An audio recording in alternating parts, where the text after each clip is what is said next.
नमस्कार, मैं डॉक्टर सोनाली नाइक। आज हम गजानन महाराज की पोथी का 12वां अध्याय पढ़ने वाले हैं। उसके पहले एक मेडिटेशन कर लेते हैं। शांत बैठिए, आंखें बंद कर लीजिए, गहरी और लंबी सांसें लीजिए। अपना ध्यान आज्ञा चक्र पर केंद्रित करिए। देखिए कि आप एक बहुत शांत और प्रसन्न जगह पर बैठे हैं। समंदर का किनारा है, शीतल पवन बह रही है, लहरों की मधुर आवाज आपके कानों पर गूंज रही है। आप बहुत शांत हो, प्रसन्न हो, प्रभु श्री राम का ध्यान कर रहे हो। साक्षात प्रभु श्री राम आपके समक्ष खड़े हैं। प्रभु को देखकर आप आनंदित होते हो, पुलकित होते हो, नतमस्तक होते हो। प्रभु की प्रभु ने आपको आशीर्वाद दिया है कि आप शारीरिक रूप से संपूर्ण स्वस्थ हो, मानसिक रूप से संपूर्ण सुदृढ़ हो, ऐहिक रूप से संपूर्ण सफल, सामाजिक रूप से संपूर्ण कार्यरत हो। प्रभु की शक्ति का कवच आपके इर्द गिर्द सदैव बना रहता है। इस कवच के भीतर आप सदैव सुखी, सदैव सुरक्षित, सदैव स्वस्थ हो। इसी के कारण आपका जीवन विलक्षण माधुर्य, अलौकिक उल्लास, अभूतपूर्व आनंद से भरपूर है। अनुभव लीजिए, धन्यवाद कीजिए। धीरे धीरे आंखें खोलिए। जय गजानन। श्री गणेशाय नमः। हे गणाधीश गणपति, हे मयूरेश्वर विमल कीर्ति, ग्रंथ पूर्ण करवाइए मेरे हृदय में कर बसती। आप ज्ञान बुद्धि के दाता, मनोरथों के पूर्ति करता, गणराय आप ही एक हो, भक्तों के विघ्न हरता, चिंतामणि हो दीनो तारक, भक्तों के सारे इच्छित आप पूर्ण करते, ऐसा है पुराणों में वर्णित। चिंता युक्त मेरा चित्त शांत कीजिए, हे एक दंत भालचंद्र सितुरारी, लंबोदर पार्वती सुत। अस्तु।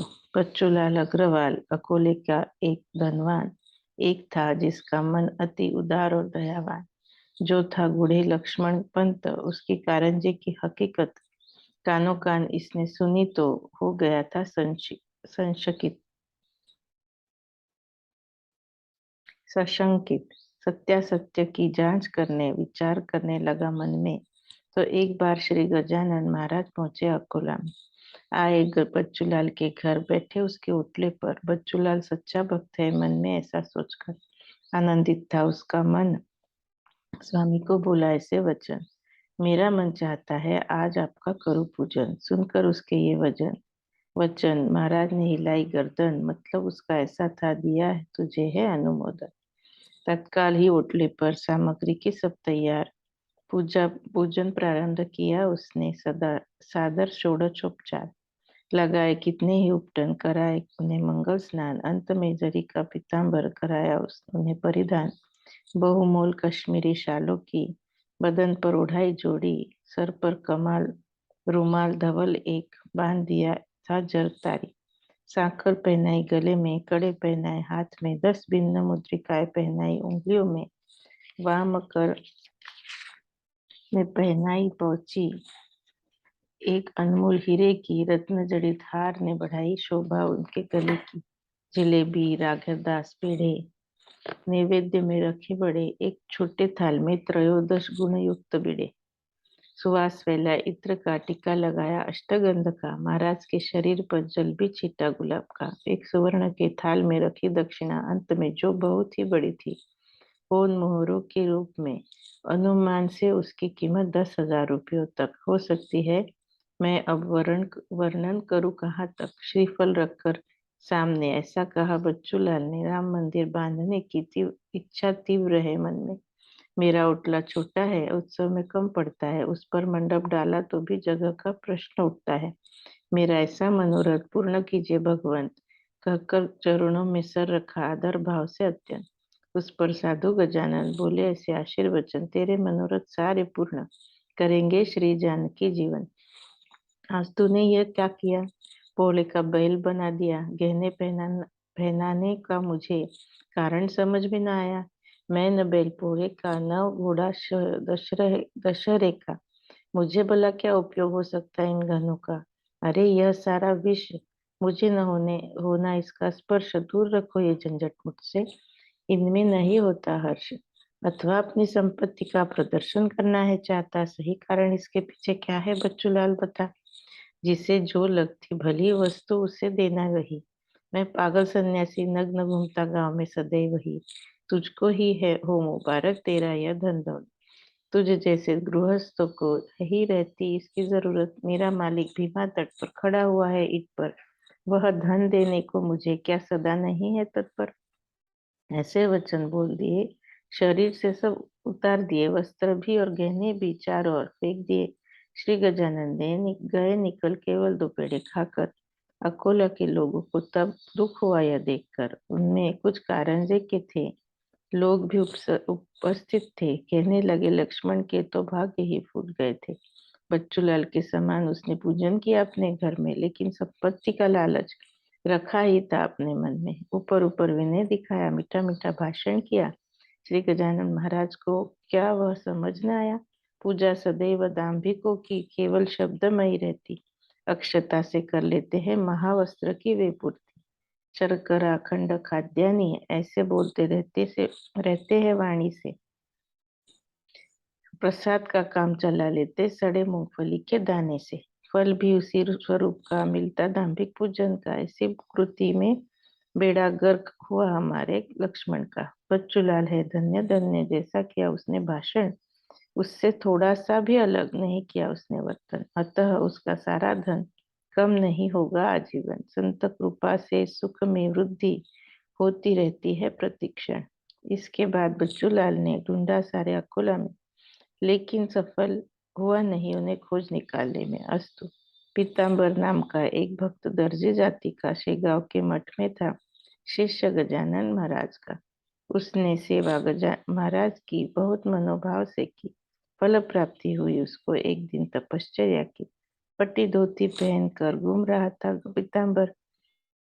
श्री गजानन महाराज बोले उसको देखकर, पीताम्बर है तेरा नाम, फटी धोती से लेता काम।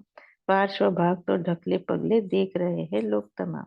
पीतल की भी चूड़ी नहीं, नाम नाम उसका सोनू भाई। प्यास से खूब तड़प रही है, नाम है जिसका गंगा भाई। गंगा बाई, सत्य हो रही वह बात है पीताम्बर तेरे साथ। केवल पीछे पोछी के काम की धोती दिखती है तेरी आज। वही पहनकर है बैठा, सबको पार्श्व दिखा देता। एक दुपट्टा पहन ले तू, जो तुझे मैं हूँ देता। बिना संकोच पहन लेना, कभी नहीं तू उतारना। कोई कुछ भी चाहे कहे, किसी भी किसी की भी एक न सुनना। उसने वह पहन लिया, दूसरों से देखा न गया। स्वार्था स्वार्थांध होकर भाई ही भाई का दुश्मन बन गया। बात यह है बहुत बुरी, यहाँ कहना न है जरूरी। बंद नाली का मुंह खोलो तो दुर्गंध ही फैलेगी सारी। श्री गजानन महाराज के शिष्य वैसे अनेक थे, पर उनमें समझदार उंगली से गिनने लायक थे। जैसे किसी जंगल में वृक्ष कई रहते घने, लेकिन बहुत विरल है चंदन वृक्ष होते उसमें। महाराज के शिष्य में ऐसे ही बहुत थे नमूने। लगातार शब्दों की आरी पीताम्बर को लगे चुभाने। ऐसा कैसा है तू शिष्य, महाराज का पहना वस्त्र केवल गजानन महाराज है ही उसे पहनने के है पात्र। खुशाल चंद है तू तो, समझे न हम तेरी भक्ति को। तू यहाँ अब रहना नहीं अपमानित करने गुरु को। पीताम्बर बोला, श्रीमान किया नहीं मैंने अपमान, बल्कि आज्ञा पालन कर उनका रखा मैंने मान। उन्होंने वस्त्र दिया मुझको, बोले पहन रखना इसको, वही पहना मैंने। इसमें अवज्ञा क्यों दिखे आपको? अघटित प्रकार हुआ, झगड़ा और बड़ा हुआ, उसे मिटाने महाराज ने चमत्कार ऐसा किया। महाराज ने पीताम्बर को आज्ञा की दूर जाने को, बोले माता दूर रखती है समझदार हुए बच्चे को। मेरी कृपा तुझ पर अवश्य है पीताम्बर। धरती पर पदोन्नतों को तारते रहना निरंतर। आंखों में पानी भराया, स्वामी को साष्टांग नमन किया। पलट पलट पीछे देखते उसने मठ छोड़ दिया। जा पहुंचा कोंडोली में, बैठा आम की छाव में, महाराज का निरंतर चिंतन कर रहा मन में।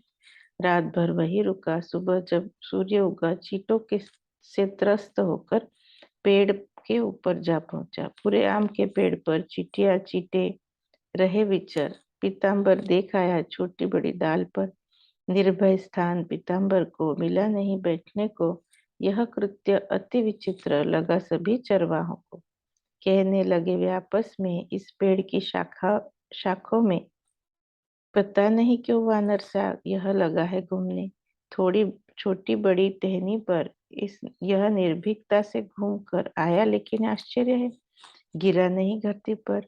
दूसरे बाल बोला दूसरा बोला, इसमें बात आश्चर्य की नहीं है का सामर्थ्य ऐसा रहता है श्री गजानन शिष्यों के पास।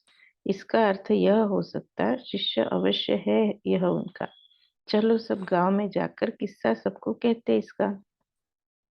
वृत्तांत चरवाहों द्वारा कुंडोली में फैला सारा। लोग इकट्ठा हुए देखने, कौन है यह आदमी न्यारा। आपस में वे बोलने लगे, ढोंगी ही लगता है हमें, पागल बन रहा है खुद को उनका शिष्य साबित करने। शिष्य था इन महाराज का भास्कर पाटिल नाम का। अड़गांव नाम के गांव में अभी अंत हुआ उसका। शिष्य गजानन महाराज के यहाँ पर ही क्यों आएंगे। बर्फी पेड़े छोड़कर वे उपोषित क्यों रहेंगे। एक बार इसे पूछते, यही क्या कहता है, सुने तो सही। सत्य का फिर पता लगेगा, बेकार तर्क ठीक नहीं। एक आदमी आगे आया, पीताम्बर को प्रश्न किया, कौन है, कहाँ से आया तू, गुरु तूने है किसे किया। पीताम्बर ने दिया उत्तर, सुनिए, मैं दर्जी पीताम्बर, शेगांव में रहता हूँ मैं। श्री गजानन मेरे गुरुवर, उन्होंने पर्यटन करने को दिया है आदेश मुझको। अतः इस आम के पास पहुंच गया मैं कुंडोली को। यहाँ आम के नीचे चीते मुझे बहुत दिखे, अतः ऊपर जा बैठा मैं टहनियों पर इस पेड़ के। सुनकर उसकी बात ऐसी क्रोधित हुए पौरवासी, बोले बड़ों का नाम लेने की धृष्टता न करना ऐसी। कहने को मैं नौकरानी पर हूँ राजा की पटरानी, मजदूरी करती हूँ क्योंकि भूख पेट की है मिटानी। शामराव गृहस्थ एक कोंडोली का था देशमुख, बोला बहुरूपिये मेरी बात सुनी होगी देख। महाराज श्री गजानन प्रत्यक्ष है भगवान, उन्होंने नाम ले उनका नाम लेकर यहाँ उन्हें न तू कर बदनाम। पगले एक बार उन्होंने एक आम के वृक्ष में फल उगाए चमत्कार से असमय बेमौसम में। अगर वे फल लाए मधुर तो पत्ते तो ला सकता जरूर, अन्यथा तुझे सबक सिखाने यहाँ सारे जन हैं आतुर। हमारी आंखों के समक्ष बलिराम का यह सूखा वृक्ष पर्णयुक्त करना, अन्यथा बनना इनके क्रोध का लक्ष्य। पेड़ हरा हुआ नहीं तो मारेंगे सब लोग ये तुझको, और सच्चा साबित हुआ तो वंदनीय होगा इन सबको। क्योंकि जग का न्याय ऐसा, खुद कुछ हद तक गुरु के जैसा शिष्य निकलता है, तू फिर अपवाद इसे हो सकता कैसा। अब न लगा तू देर जरा, आम्र वृक्ष कर हरा भरा। यह सुना तो पीताम्बर मन में अतिशय ही डरा। बोला, ऐसी बात न करना, मेरी भी तो थोड़ी सुनना। जाहिर है हीरे चकमक का एक ही तो खान से मिलना। वैसा महाराज के शिष्यों में केवल पत्थर हूँ मैं, एक भी अक्षर असत्य नहीं है मेरे भाषण में। चकमक के कारण खान को दूषण किसी ने कर देना क्यों, मेरे गुरु के नाम को फिर मैंने भी छुपाना क्यों। उसको बोला, फिर देशमुख व्यर्थ न करना बकबक, संकट आने पर हर शिष्य गुरु को पुकारता है देख। फिर वह शिष्य भले ही इतना अधिकारी हो नहीं, गुरु प्रभाव से तर जाता है, बात है यह सही सही। सोचने लगा फिर पीताम्बर, इधर है खाई कुआं, उधर सूझ नहीं रहा था कुछ भी, ऐसी परीक्षा थी कठिनतर। पास उस सूखे पेड़ के लोग सारे जमा हुए थे, उत्सुकता से देख रहे। स्त्री पुरुष बालक भी थे। अंत में फिर थक हार कर पीताम्बर ने जोड़े दोनों कर अपार स्तवन करते हुए श्रद्धा से बोला, हे गुरु, हे समर्थ श्री गजानन ज्ञानांबर के हे नारायण, शीघ्र आइए आप यहाँ पर मुझे पदोन्नत का करने रक्षण। हे स्वामी, अब मेरे कारण लग रहा है आपको दूषण, हरा भरा यह वृक्ष बना दो, अपनी महिमा का करने रक्षण। मेरा दारो मदार आप पर, प्रसन्न होना मुझ पर सत्वर। अन्यथा इस संकट में निश्चित ही मैं जाऊंगा मर। प्रहलाद का रक्षण करने नरहरि प्रकट हुए स्तंभ में। जनी को सूली चढ़ाने पर सूली का हुआ पानी पल में। जनी का भार भगवान पर और आप है, मेरा है आप पर। संत और भगवंत में होता नहीं कुछ भी अंतर। भगवंत ही होते संत और संत होते भगवंत। जानते हैं सारे लोग कि मैं हूँ परम आपका भक्त। महत्ता कुछ नहीं है मुझ में, वह है केवल आप में ही। आप ही में पुष्प है, पुष्प के ही कारण केवल धागे का की है कीमत जग में। आप पुष्प हो, मैं हूँ धागा, आप कस्तूरी, मैं मृत्तिका। आप ही के कारण ऐसा संकट मुझ पर है आदम का। परीक्षा अब और न लेना महाराज, आप दौड़ कर आना इस सूखे आम्र वृक्ष पर। शीघ्र कोमल पर्ण उगाना। लोगों को फिर कहे पीताम्बर करो गुरु के नाम का गजर। हे शेगाव के औलिया जय जय गजानन साधुवर, किया सबने नाम का गजर। कोमल पर्ण उगे पीड़ पर, इस विलक्षण चमत्कार को देख विस्मित थे नारी नर। कोई बोले होश ही अपना, खोकर देख रहे हम सपना। चिमटी काट कर स्वयं को स्वयं यकीन कर लो अपना। चिमटी काट कर देखी सबने, लगा सबको यकीन होने। नजर का धोखा हो सकता है, उतने में कथन किया किसी ने। मदारी जब खेल दिखाते चमड़े के भी, सांप है बनते टूटे फूटे ठिकरे भी। सच्चे रुपए ही है दिखते, यह भ्रम भी शीघ्र टूटा। जब शाखा से तोड़ा पत्ता, उसमें से तब निकला बाहर सफेद सा रस उस वृक्ष का। सूखा टूट ठूठ हरा बन गया, सभी को यकीन हो गया कि श्री गजानन सबकी माता। ऐसा मन में भाव भर गया, पीताम्बर के विषय में संदेह न रखना मन में। यह उनका शिष्य ही है, ले चलते हैं इसे गांव में। इससे मिलने की इच्छा से श्री गजानन शेगांव से अवश्य कुंडोली आएंगे। गाय मिले जैसे बछड़े से, मान्य कर ली बात सबने। पीताम्बर को ले आए जुलूस में, ऐसे दिव्य चमत्कार से भाव उदित हुआ सबके मन में। जैसा समर्थ रामदास का कल्याण एक परम शिष्य था, उसे उन्होंने डोमगांव को भेजा कल्याण करने जग का। वैसा ही किया महाराज ने। पीताम्बर के साथ में भाग्य का उदय हुआ है तब से कुंडोली गांव में। कुंडोली में आज भी वृक्ष खड़ा है वही, औरों की तुलना में देखो फल देता है अधिक कहीं। लगे कुंडोली के सब जन पीताम्बर का करने भजन। हीरे की कणी जाए जहाँ भी मत, वही पाती है हर क्षण।